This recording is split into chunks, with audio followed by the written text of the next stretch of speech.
Morning class 7। कल हम लोगों ने 7B एक्सरसाइज खत्म की थी, जिसमें 2 हमने सवाल आपको होमवर्क दिए थे, वो कर लिए होंगे। आज हम 7C चल रहे हैं। तो 7C में भी हमारे 2 मेथड है। एक तो हमारा प्रोपरेशन मेथड से ही है और एक हमारा अल्टरनेटिव मेथड, यानी व्यवहारिक गणित। तो हम व्यवहारिक गणित से ही सवाल को सॉल्व करें, समझें, अपने आप आएगा।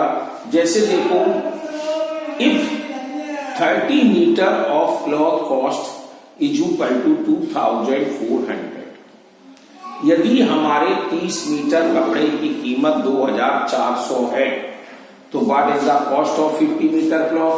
तो बताओ 50 मीटर कपड़े की कीमत क्या होगी? तो देखो, पहला क्वेश्चन हम लिख दे रहे, फिर आप करते रहना। Cost of 30 metre cloth is equal to 400। तो इतना याद रखो, अगर हम 50 का जब निकालेंगे तो हमें पहले 1 का निकालना पड़ेगा। अब जैसे कि हम बाजार में जाते हैं, आलू खरीदते हैं, तो वो कहते है कि 200 रुपए के 5 किलो आलू है और आपको चाहिए 2 किलो आलू, तो आप कैसे निकालेंगे? तो पहले हम 1 किलोग्राम का निकालेंगे।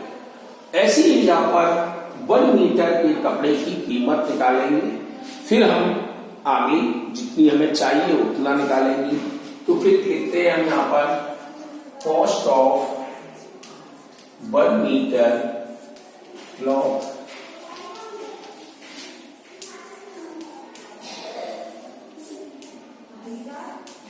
अब देखो, 30 मीटर में इतना कपड़ा आ रहा था, तो 1 मीटर में कम पैसा लगेगा, तो हमें 30 का डिवाइड देना पड़ेगा। ऐसे ही कॉस्ट ऑफ 50 मीटर क्लॉथ, अब देखो हमने 1 का निकाल लिया, अब ज्यादा का पूछा जा रहा है तो हम मल्टीप्लाई करेंगे।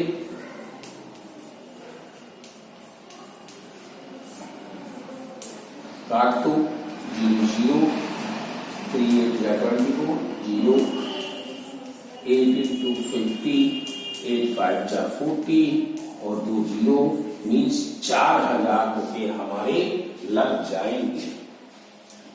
तो ऐसे ही if 8 ball pen cost 40 rupees, how much will 20 ball pen? तो मीन्स 8 पेन का कीमत 40 रुपए है, तो 20 पेन की कीमत क्या होगी? तो आप ऐसे लिख देंगे, cost of 8 pen is equal to 40 rupees, cost of 1 pen 40/8 और कॉस्ट ऑफ 20 पेन तो 40/8 मल्टीप्लाई 20। ये आप कर सकते हैं।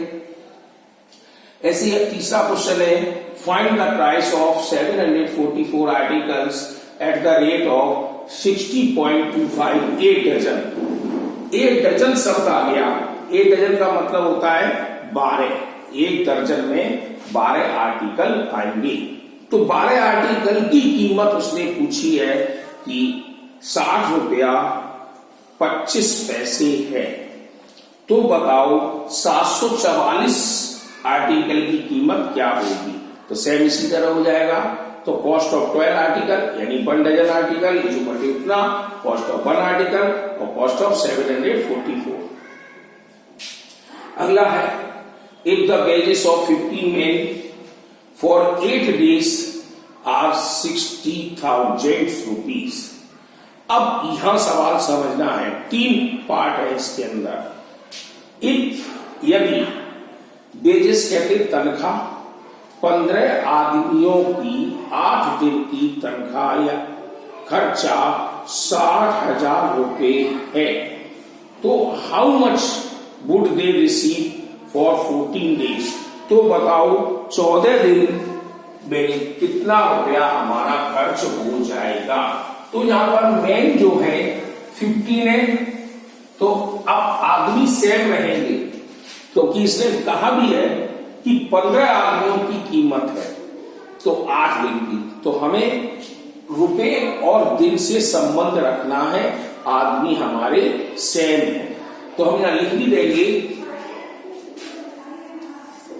जैसे कि 8 डेज में हमारा इतना रुपया खर्च होता है। If the 15 men wages in 8 days is equal to ₹60,000। अब देखो 15 आदमी हैं जिनकी तनख्वाह 8 दिन की 60,000 है। तो अब हम यहां मेन नहीं देखेंगे, ये मेन हमारे इक्वल रहेंगे इन 1 डेज की में देखेंगे।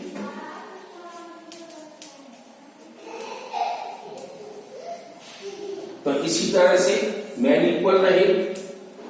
अब हमारे पास 14 डेज है।